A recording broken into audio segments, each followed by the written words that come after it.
For many students, mathematics is at the top of the list of subjects they struggle with. Fractions are an especially difficult area of mathematics to grasp for students in all grade levels, and particularly true for students with learning disabilities, who may not connect well with traditional teaching methods of fractions. It is critical for educators to understand how all students, including students with learning disabilities, naturally approach a topic in order to develop tasks and responsive pedagogies that enable them to build fraction knowledge from their neurodiversities.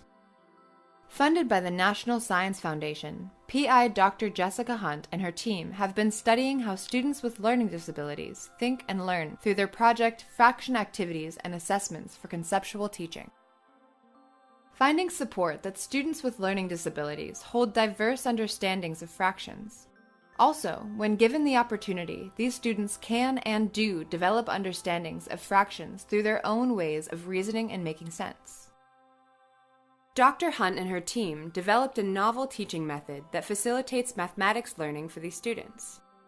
Rather than typical teacher-led lesson, the researchers work to elicit where children are in their understanding and thought process by using clinical interviews and then offer goal-oriented activities designed toward important mathematical learning goals.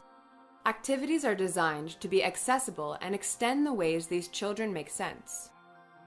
By structuring interviews and tasks in ways that allow teachers to learn what knowledge students already have, discovering what thought processes they use, and building a respectful bond, the education of these students can be transformed. Through continued cycles of observation, interaction, and lesson tailoring, students with learning disabilities experienced great improvements in their understanding of fractions. Studying how students with a learning disability conceptualize and learn fractions has helped Dr. Hunt identify teaching strategies that could benefit all students. Hunt's overall goal in her current study is utilize and restore these children's reasoning.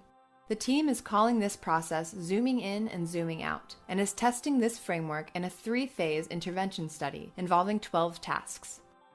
The design of each phase allows Hunt to test the viability of tasks sequence and representations that can support the students to solidify their concept of fractions as numbers and take ownership of their reasoning.